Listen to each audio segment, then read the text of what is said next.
Hi guys! What a wonderful day! This is Vilina, and for today's video, I am in my kitchen. So there. I will not cook today, but I am going to show you on how I made my detox water at home.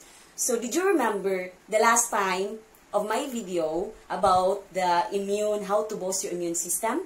So this is it guys. As you remembered, if you watch my video on my channel, Vilina, then you will know my next video is this, making the detox water. So guys, you have to watch this video up to the end in order for you to know on how I made our detox water at home. And there's a lot of benefits in this.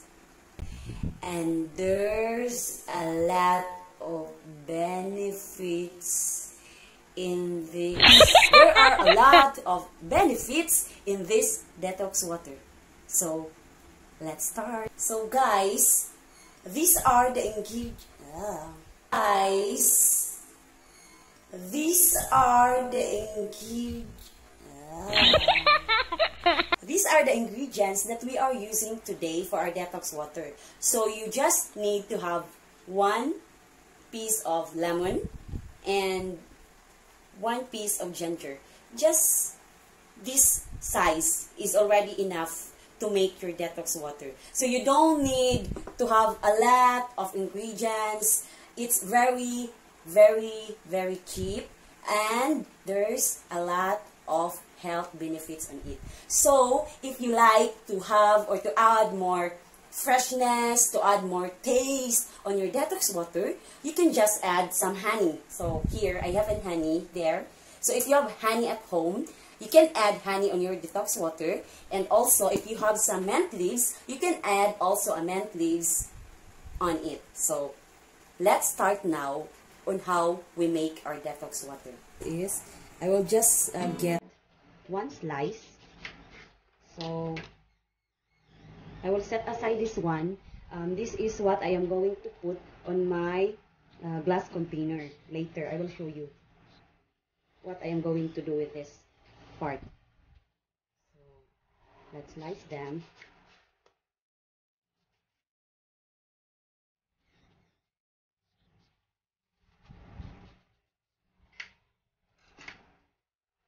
So, if there are seeds, you can take off the seeds. I actually like to use this spoon guys to take off the skin because it will make my life easier. Tapos ko nang balatan yung ginger natin. Then after you remove the skin of the ginger, you have to wash it properly. Once you are done washing, you slice them to small piece like that. Kasi guys, yung ginger, there's a lot of benefits with this ginger. So, ito nga pala yung history ng ginger na ginagamit as a traditional and alternative medicine. So guys, I am not a doctor. I am just making this video for educational purposes. Just how we make our body stay fit. Yeah, look at guys. Yeah. So it helps a lot guys. Even yung mga celebrity, they are consuming ginger tea and lemon. So it's very good to take together the lemon and the ginger as your detox water. So this is it guys. Our ginger is ready. So, ito na siya. So I transfer it in a transfer lang natin siya sa ating lalagyan ng bowl.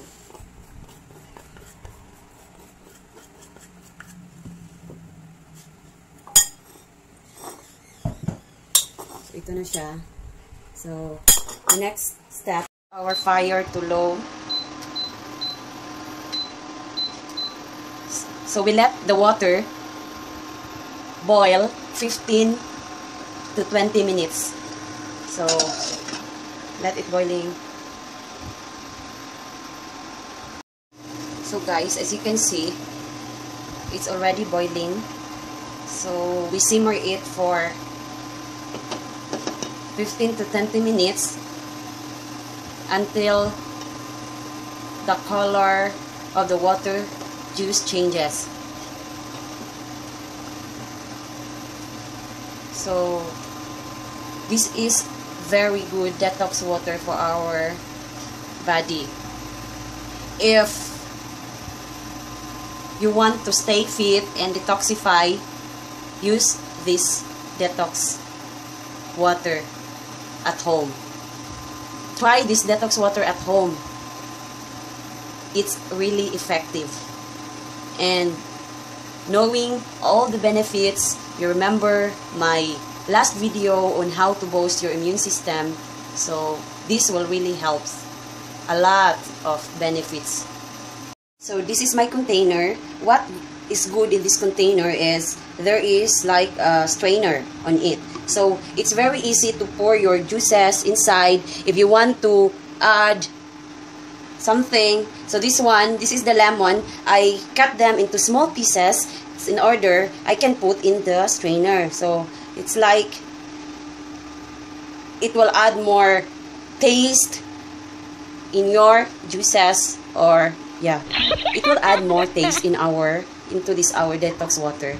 So ito siya.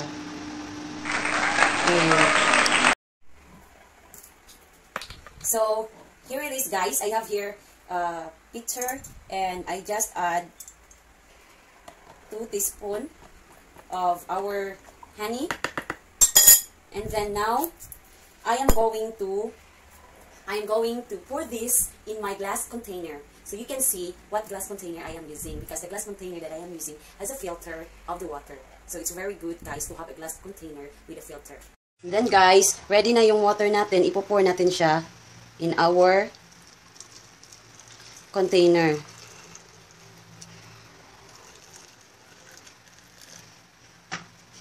So for myself, I don't put all the water, just half of it, because it's very warm. Warning, guys, and extra caution, you have to be careful because the water is warm. Don't burn yourself. Extra careful on the hot water. And so this container, I just put half of the detox water. So guys, this is it. This is my detox water. So there's a lot of benefits using the lemon. So guys, this is our detox water. So there's a lot of benefits in lemon juice or lemon water. So it promotes hydration. It is also a good source of vitamin C and support your weight loss.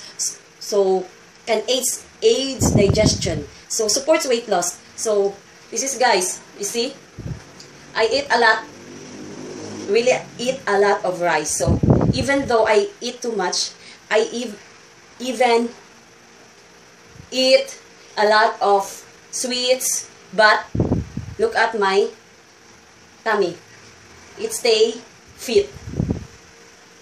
So keep on watching on my video, guys. In order for the next video, I am going to show you on how I stay fit after pregnancy. So after my pregnancy, guys, I am very, very fat. Like, I really gain a lot of weight. So after pregnancy, I gain a lot of weight. So I become 58 and now I am 49. So just drinking of this detox water. So this detox water really helps in weight loss and aids digestion. Kasi after my pregnancy, I am constipated. So by drinking this, I digest every day. It's very easy to open and you can drink it. Yeah. That's it. And thank you for watching. Please subscribe on my channel for more. Please subscribe on my channel for more. Please subscribe on my channel.